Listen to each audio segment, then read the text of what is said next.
And welcome to Down the Alley. This is PMAC. And Ted T.S. Spirides. And another week here, another special interview. And I messaged back and forth with this guy. I'm not sure when this episode is going to drop. This is breaking. This is breaking news.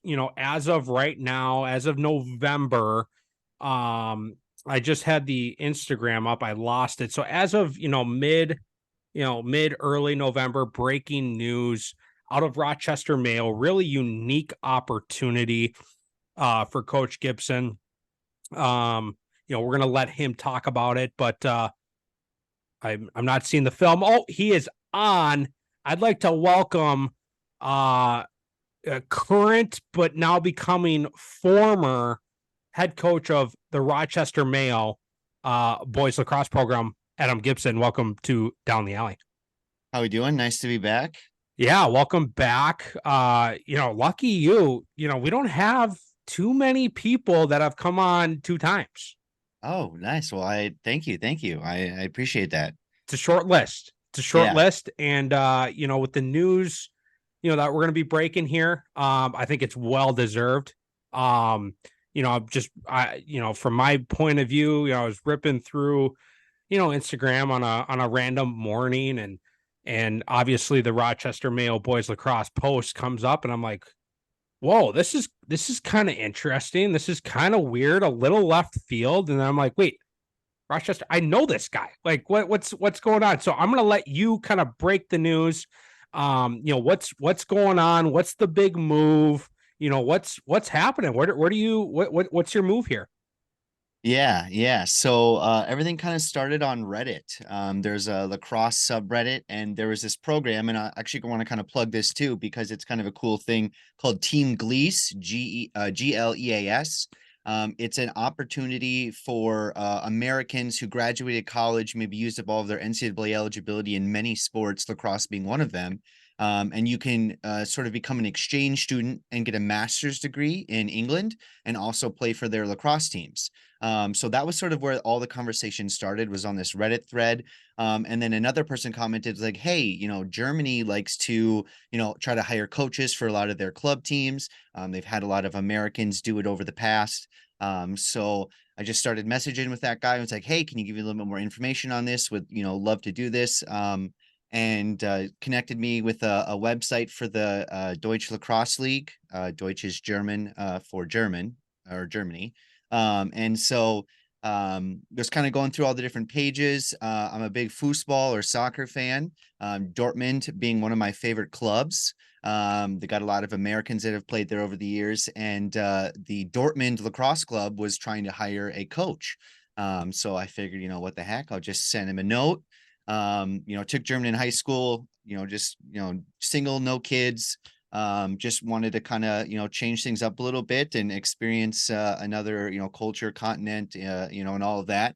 And just started talking with them, and, was offered a contract to come over to Dortmund and run their club lacrosse program for Dortmund. Unreal. Obviously going to dive into some of the details. I have a few questions, obviously. Yeah.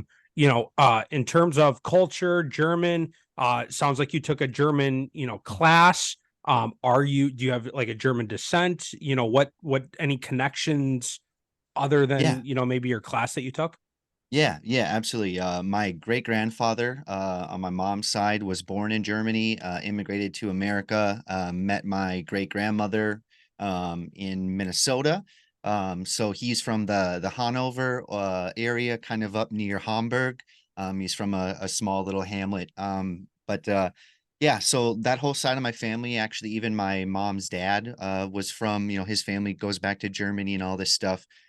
So just always kind of had a fascination with that. I kind of always said during high school and college that, if I had a bucket list of countries I wanted to visit, that, Germany was probably on the top of the list. Like I mentioned, I really love soccer. The Bundesliga has some of the best soccer out there.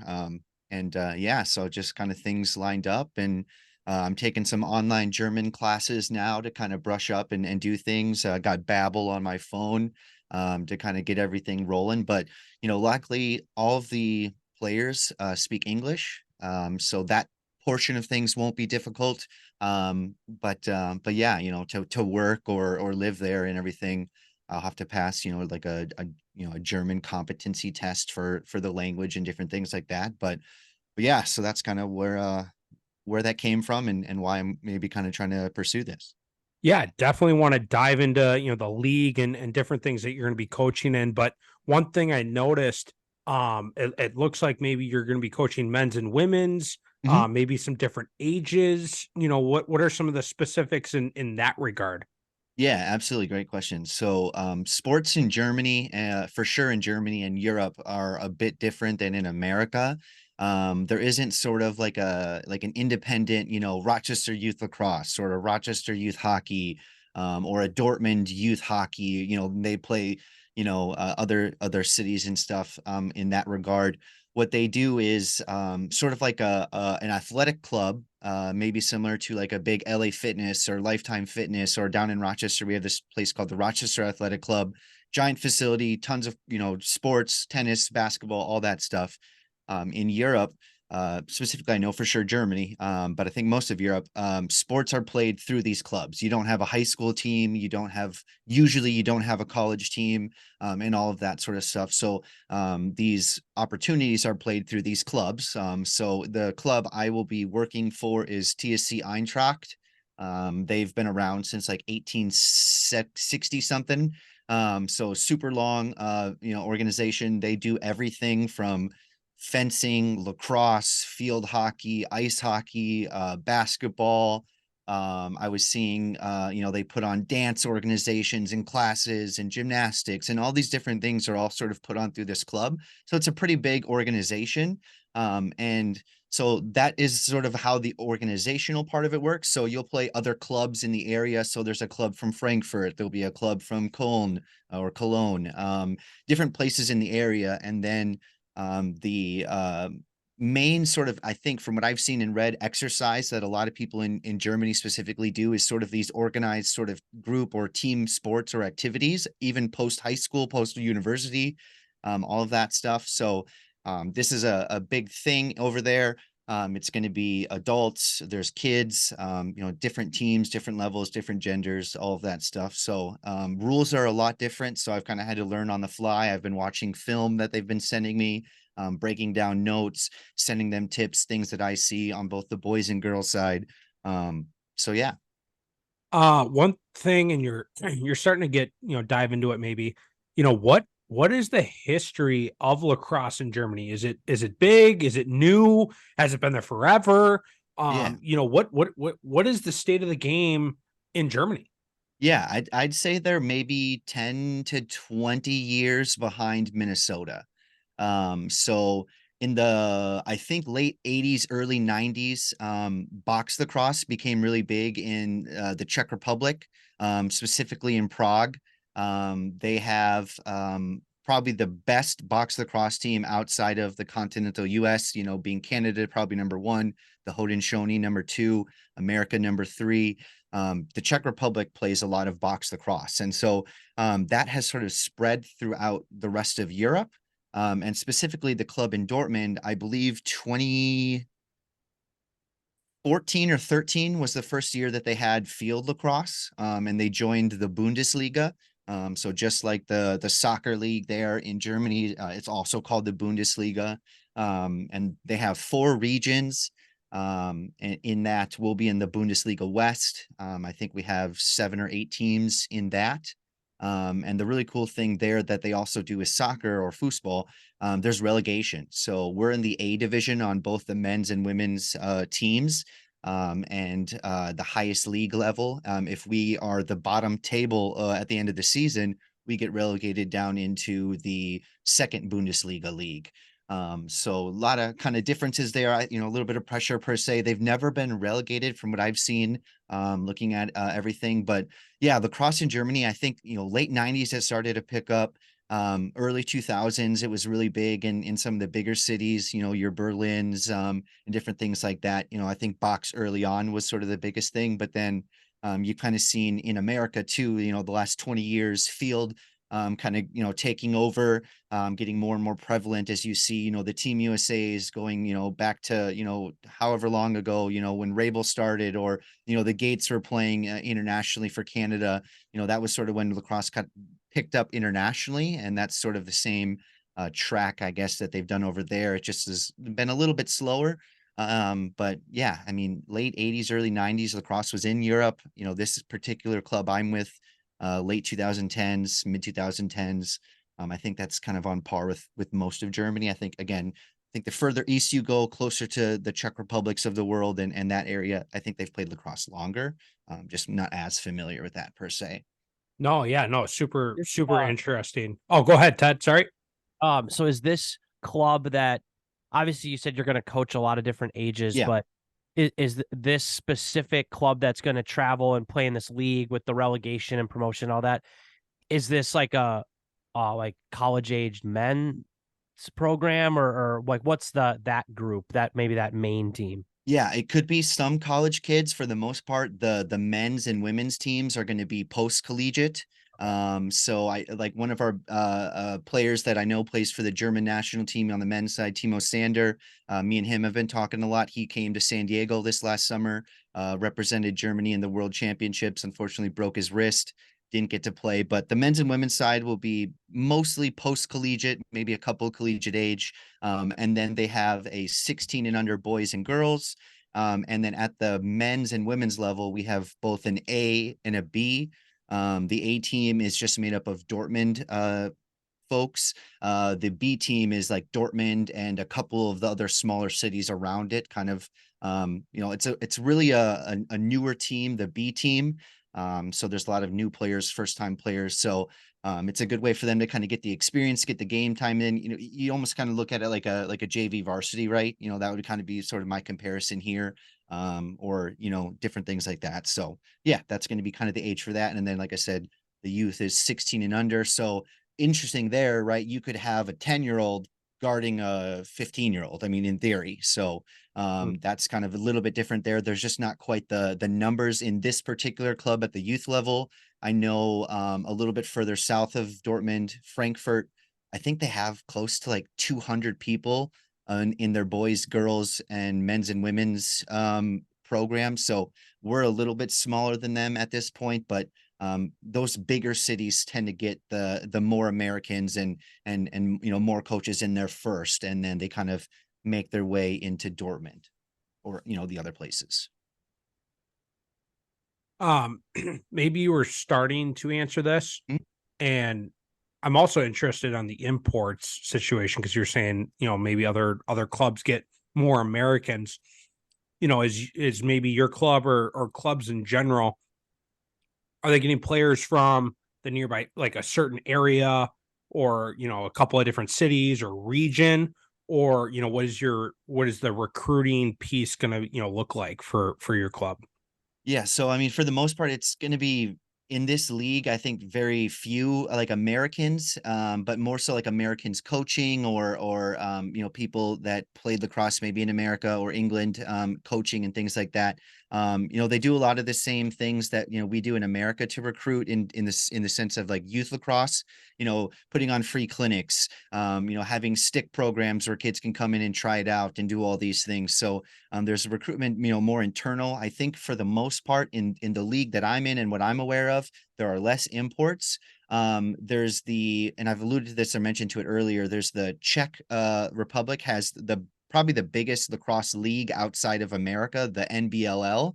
And they have a lot of Americans, and most of them, I think what I've seen, are East Coast types of kids. The kid I mentioned earlier, Timo Sander, he played for Pardubice in the Czech box league, and they had a kid who was doing a study abroad from like a D3 school in New Jersey, and he was just absolutely lighting everybody up. I mean, it was incredible how much better his skill had been as a 19, 20-year-old.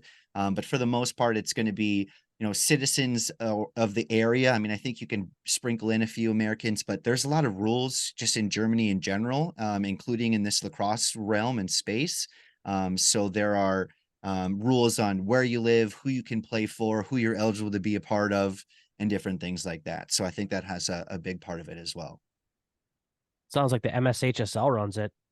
Yeah, yeah, yeah. I mean, luckily so their season is kind of interesting in the sense that they have games in the fall. So they've already started their 2023-2024 season.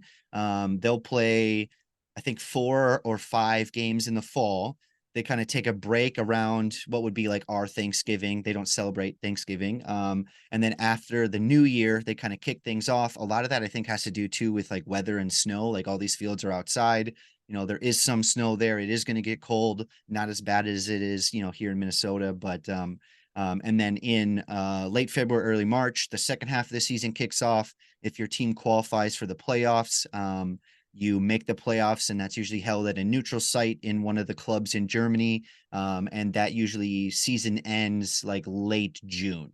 And then you pick back up again in September. So that's a little bit of a different time frame, but there's not going to be the same MSHSO rules in the sense of like, oh, I can't do this and that during these times. Like it's pretty much as long as you can get people to show up. I think that's the biggest thing for them is it's not going to be as serious per se as like a high school team here or a college team. We're going to have people that are working, they have families, they do all of that stuff. So and I've been kind of told that hey, do what you can with people that show up. That is going to be something that you'll have to fight against. But the guys that are showing up or the girls that are showing up, that want to play for the national team or do all these different things, should be there every time. But it will be a lot different for sure. Yeah, that was my big question. You're getting, some post grad, age players. Is this once you get to that top team, is it a pay to play, or are they getting paid? Do they have day jobs? What's and you might not know, and it might be player to player, with the new age, even in college, the NIL deals and things. I don't know how that translates to Germany lacrosse, but what's maybe a day in the life of a young, post grad player, in this league? Yeah, good question. So the practices with the teams that I'll be doing are Monday nights, Wednesday nights, and they've started to do a Friday nights now. So most of the people, you're gonna wake up, go to their 9 to 5, whatever that looks like. It could be a doctor, it could be a banker, could be a checker at Aldi, it could be a stocker at a warehouse, all these different types of just jobs. They're just kind of normal people. They do pay a membership to be part of the gym or like the club itself. And then you elect to join a different team or sport. And then you do pay as a part of that to participate. And then, so they're not a pro by any means or anything like that. So don't, want to make that impression or anything. But, a lot of them have aspirations to play on, the National League or do different things like that. So there are people who take it a lot more serious, are working out a lot more, are working for extra time on the field. They're playing box in the off season and different things like that. So yeah, that's kind of the makeup. You're gonna go home after the end of the day, maybe eat dinner, come to practice. We'll do our practice. They have film nights. They just did one the other night. I kind of annotated a whole game for them. They watched it all with the team and yeah, so they're doing a lot of the same stuff our high school kids are doing. They're going to school for 8 hours a day or whatever, going right over to practice, going home, hanging out with their family, doing homework, whatever that looks like, working out, hitting the wall, hopefully hitting the wall, and going from there. So it's just like the PLL of today. I mean, yeah, pretty much. Yeah. I mean, you could say that. Yeah. They have your 9 to 5 and you go play on the weekends. All the games are only on the weekends. So, yeah, I mean, it's probably a good, comparison, except for they're not getting paid part, but everything else is accurate. No, we're making jokes, at PLL, yeah. MSHSL, whatever. But Yeah. No, this is really cool. This is really enlightening. I've had conversations with people about, box and senior men's, there's there's a senior league in Canada. It's starting to, maybe gain some traction here in Minnesota. It sounds like this is what it is in Germany. This is cool. I guess was there a couple of different things, obviously, being a full-time coach and being able to do this and go to a different country and experience, but was there a couple of specific draws to be like, I'm doing this, because obviously one doesn't just wake up and say, I'm going to go to a different country and take a Yeah. job and whatever. And even if you're not married and don't have kids, it's still a step. So, Yeah. what were a few things that you're like, okay, like this is sick. I'm going to do this. Yeah. Great question. So I think for me, the first part was just kind of like getting a new environment. Not that I was like unhappy here per any saying or any means, but sometimes it's just nice to kind of change things up. And like I said, I had some family lineage that goes to Germany, even not that far back, just a few generations. So always thought it'd be cool. I've never left the continent actually. So like been to Canada, Mexico, and America, and that's about it. So just thought this would be kind of a cool opportunity. Timing worked out pretty well for the most part. I can work my job through the end of the year, do all of that stuff. I'll move over there and all of that. But yeah, I think the biggest thing was just trying to challenge myself, do something new. I don't want to call myself a program builder by any means, but we've done a lot of good stuff the last 6-7 years at Mayo, and really hoping to maybe bring some of that same knowledge, experience to this club. They've never won like the championship or anything like that in the Bundesliga, so I think that's a big part of it. And then just kind of as well, there's if you look at a calendar next year, there's tons of massive sporting events. A huge sport fan, obviously, I've talked about that already, but the Olympics are in Paris. That's just not that long away of a plane ride or a day on a train. The Euros, which is the competition of the greatest football countries in Europe, all play each other. It's being held in Germany. I've already applied for tickets at the game being hosted in Dortmund. And if Germany wins their group, the tickets that I applied for through the lottery would be the German national team. So like hosting that in Dortmund, like all of these things would be really cool. So that all was a big part of it as well. And then I think too, just, again, like I don't have a family, in terms of wife, kid, all that stuff, I figure, why not now? Let's just give it a shot, try it out. I've always wanted to try to, learn another language a lot more, become fluent at some point, challenge myself, and just kind of explore too, right? Because if you don't know, in Germany, I believe it's like 21 or 24 mandated vacation days a year, and that's work days. Most companies give you 30. So that's 6 work weeks off a year that you get paid. And so there's lots of opportunity to just, hop on a train and go to France, go to, all these different countries, Belgium, in the area, England, do all of these things. So I figured, just give it a shot, do it now. There's never going to be a perfect time, but I figured, why not now? So that's kind of the way I looked at it. And yeah. One of my Go ahead. So one of my best friends from college did this exact same thing. I just texted him to see where exactly he did his. It was in Germany, but it sounds like there's multiple clubs in Germany. So tons. Yeah. but he same thing where someone said, "Hey, we need a coach," and he maybe was probably around your age, maybe a little younger. This was a while ago, but he still talks about it as like one of the best experiences of his life. And a funny story, I guess, just to prep you, I guess they're Germany's notorious for like speed traps. Yep.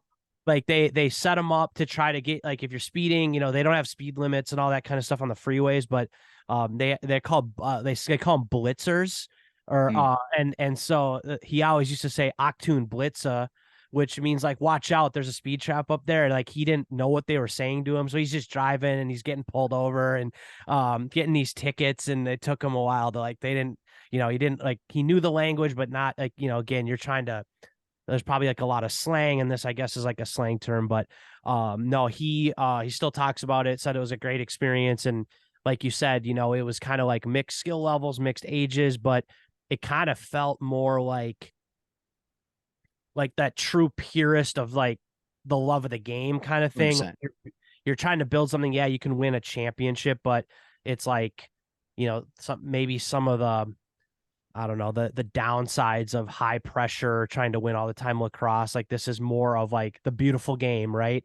He still talks about it. So it's an exciting opportunity and super cool that you're doing it. I think it'll be a really great experience. Yeah, yeah, and I think a lot of that too, like you said, just the love of it. I mean, these are people that could do anything with their free time, and to pick a sport that has only been in their area for less than 10 years. There's not even a word in German for lacrosse. It's just lacrosse. Like that's how new it all is and everything. So to have that passion and fire, and to see the men and women that both want to compete at the national level, as well as just the person who wants to come out and maybe get some exercise on the weekends, right? Like that's what we're going to have on these teams and everything. So it'll be really interesting to juggle all of that. But yeah, I'm really excited. And the speed traps thing, yeah, I don't think cops pull people over. They just have cameras everywhere, and then they just fine you if you speed. Yeah, that's Luckily, what it is. I yeah, looked it up. You're right. They're like little, yeah, they're just like cameras, and you just like yeah. find in the mail or something. Yeah, exactly. Yeah. And so luckily well, not probably, I won't have a car.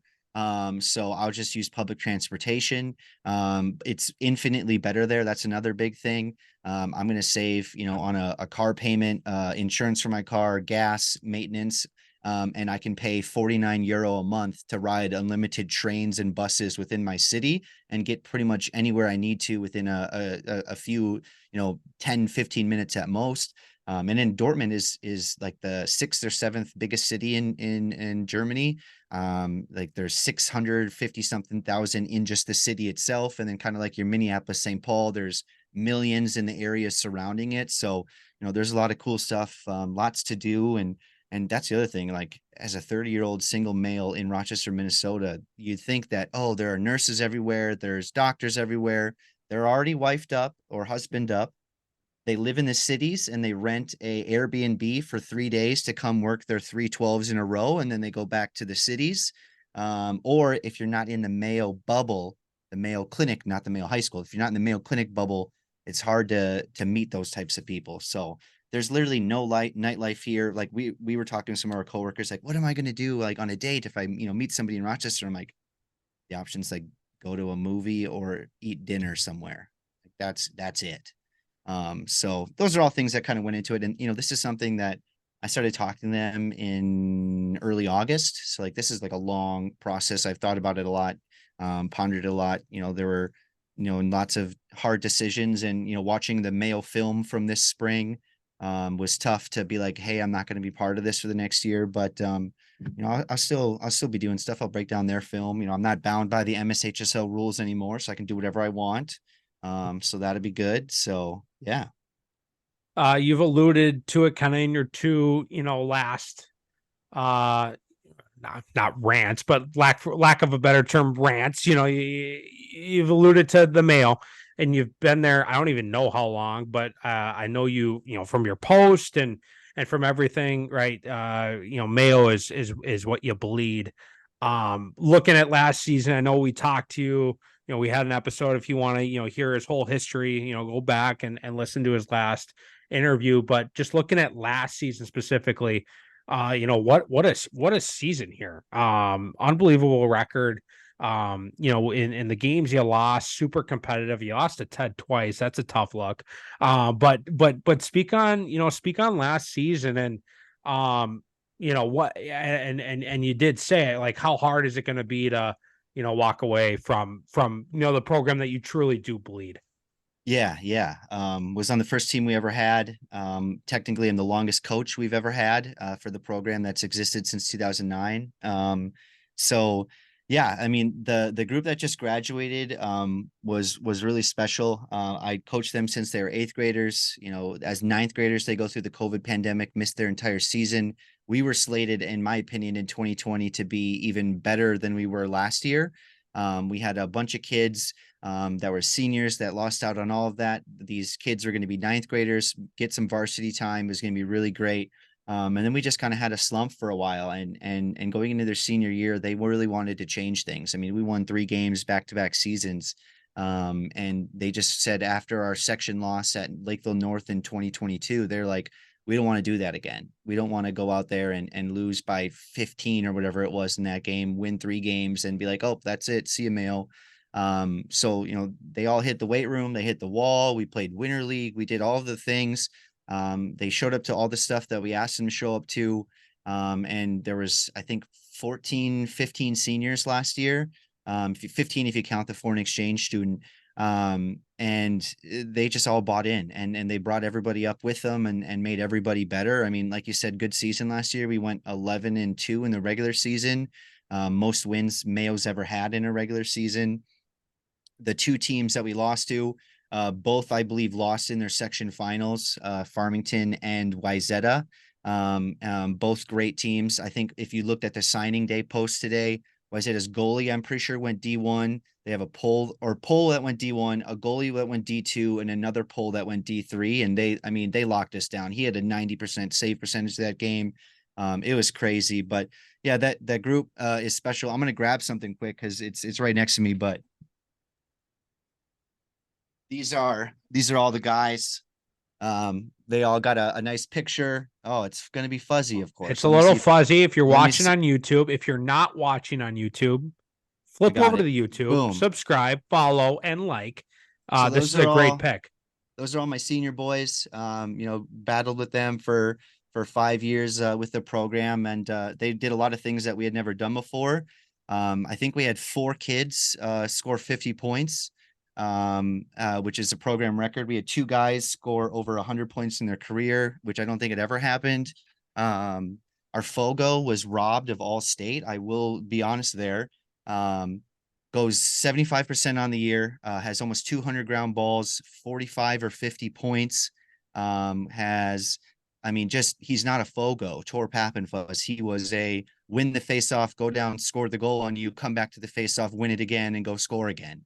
The fact that he was an all-state, still don't understand how that happens. Yeah, these stats are ridiculous. They're absurd. Yeah. So, I'm not in your guys' section, or was I a part of these votes, but holy smokes. Yeah, Ted, you can speak on this maybe a little more than I can, but wow. Yeah, I would agree with that. I mean, it was a nightmare dealing with him.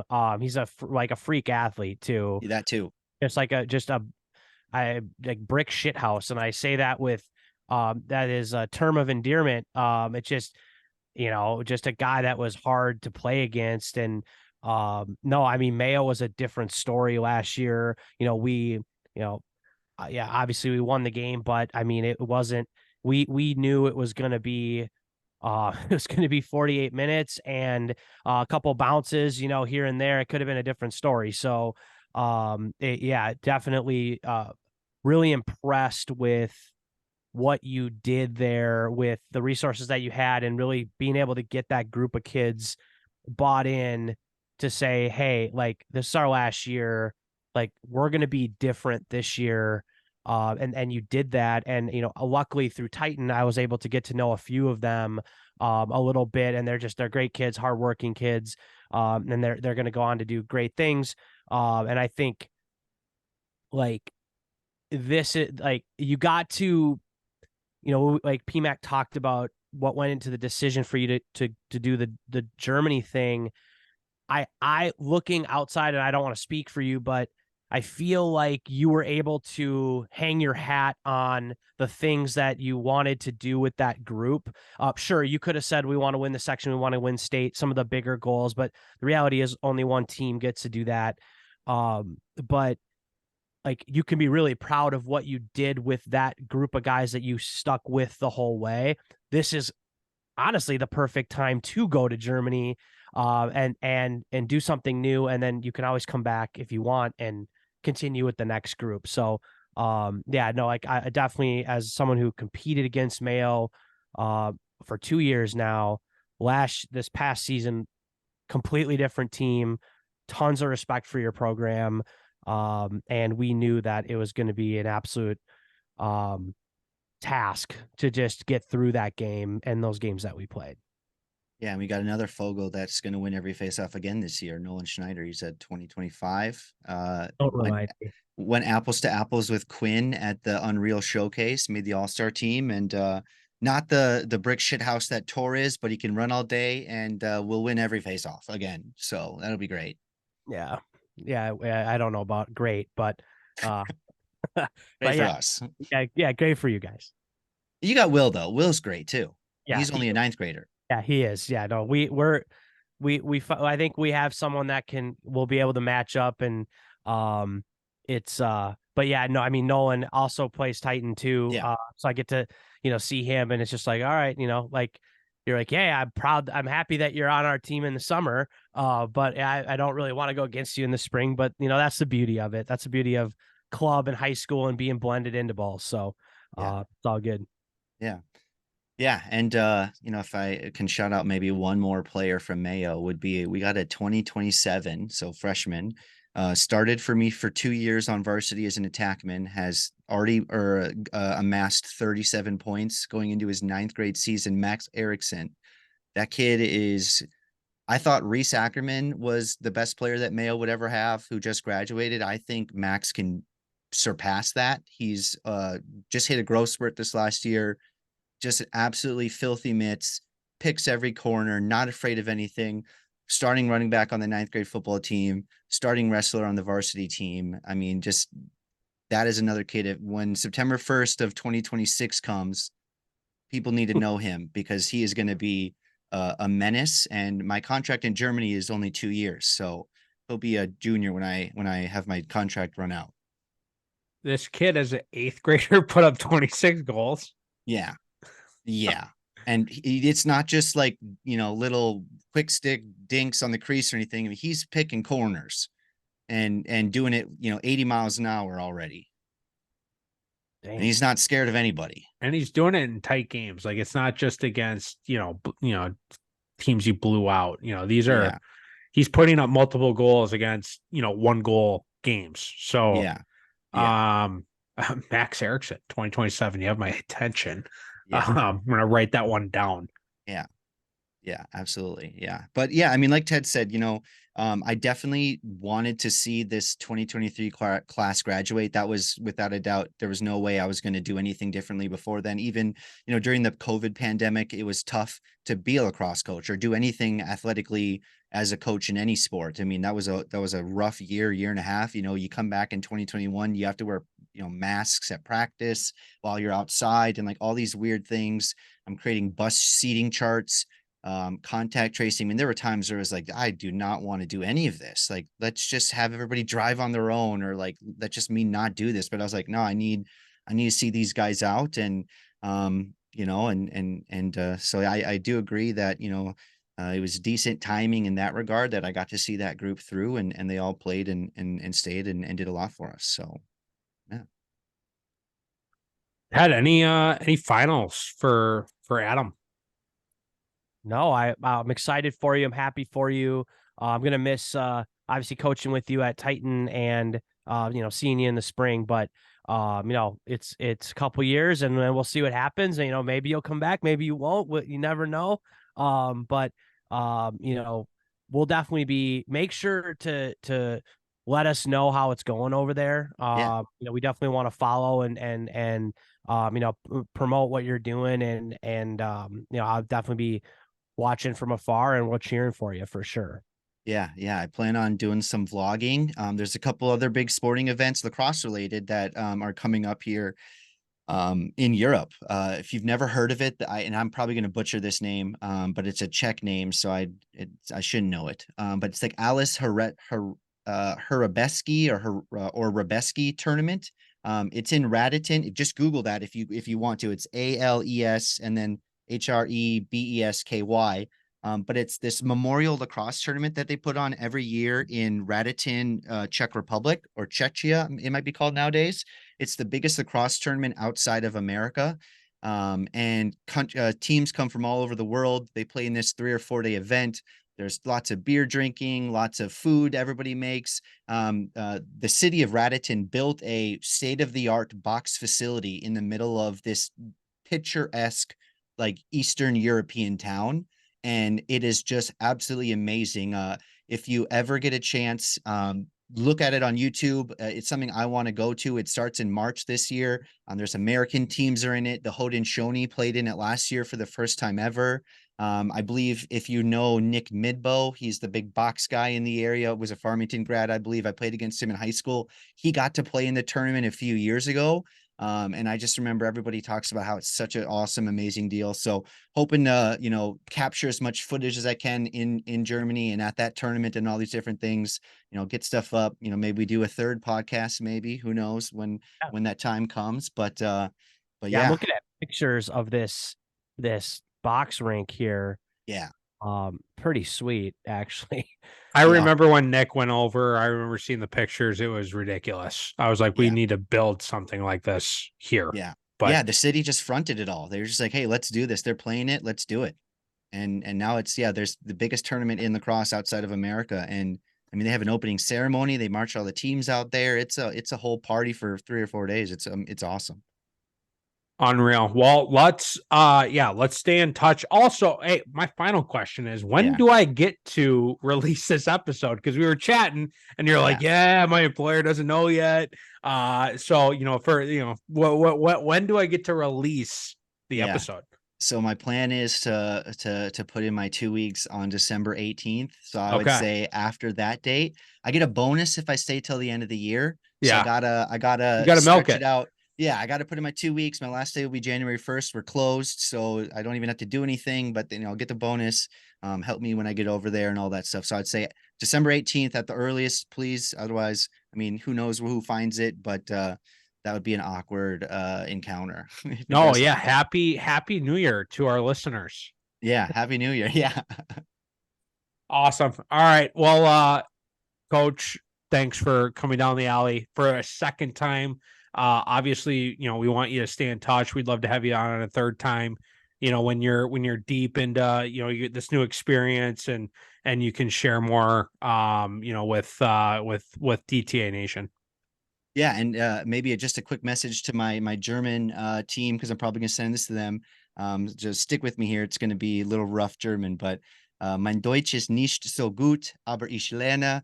Hallo an den Dortmunder Lacrosse Club. Ich freue mich, euch alle kennen zu lernen. Ich bin begierig darauf, Trainer zu werden und dabei zu helfen, den Sport in Deutschland zu fördern.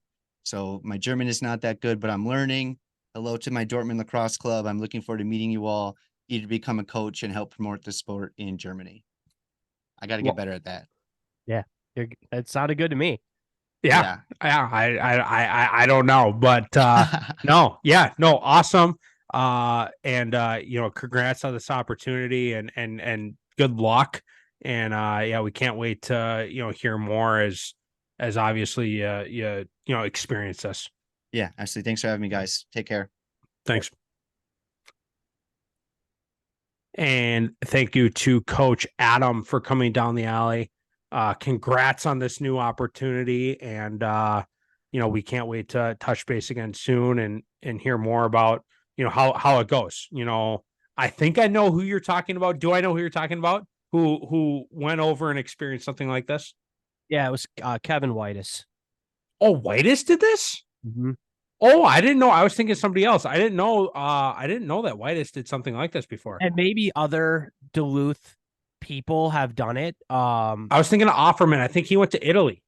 Offerman went to Italy. Yeah. So I knew about Offerman. And we've talked about me and him have talked about his experience there. I did not know Whitus went over. Yeah, and I don't know if it was formal. Like I said, I texted him to see if he'd reply. He hasn't replied to me yet, but I don't know if it was as formal as Adams, where they're like, we are hiring you to come coach lacrosse, or if he just went there to travel and then was like, hey, I'm a lacrosse coach. And they're like, we need a lacrosse coach, and then did it. But I know he did some coaching out there when he was in Germany, and he still he talks about it all the time, and it was a huge impact on his life. And I mean, it's got to be cool to be able to go to a new country and then be able to coach lacrosse, where you're like, all right, this is like the one shared thing that I can go and do that kind of not necessarily reminds you of home, but you feel like, all right, I once you get inside the lines, lacrosse is lacrosse, and it's the same language. It's the same, the same feelings that you would have inside the lines and Rochester, Minnesota or Farmington, Minnesota. So it's got to be cool to be able to do that, whether it's lacrosse or any sport. But yeah, super unique opportunity. And, we're like glad it worked out for Adam that, in his particular situation, he's able to go and do this. Yeah, I think the biggest thing for me is just how interesting, again, it's not really a thing out of beer league hockey, right? People still play hockey when they're adults, but like competitive sports, unless you make it, right, quote unquote, make it, those opportunities are few and far, between in America, or at least in Minnesota. So, I think it's just interesting, hearing about Canada, they have senior men's, in Europe, there's these men's league competitive opportunities. I think it's just, kind of cool. Yeah, no, for sure. It's, yeah, it sounds like a great opportunity and we wish him the best. As we close out here, I know we had a couple of chats this week. Any restaurant chatter? Any food chatter? Oh man, I don't think so. I don't think I have anything today. Okay. I want to I was gonna go to Schuler's today, but we didn't. We didn't end up at Schuler's today. So I was hoping to be able to review that today. And I don't get to. Yeah. So I guess I'm just gonna tease 3 months later that we have some interesting things in the pipeline in terms of interviews. And we're putting together, hopefully some details on the Coaches Summit. So hopefully by this time it's been released by the time this episode's released. So I guess that's all I have to say. Yeah. Sounds good. All right. Thanks for coming down the alley, and we'll see you in a week or so.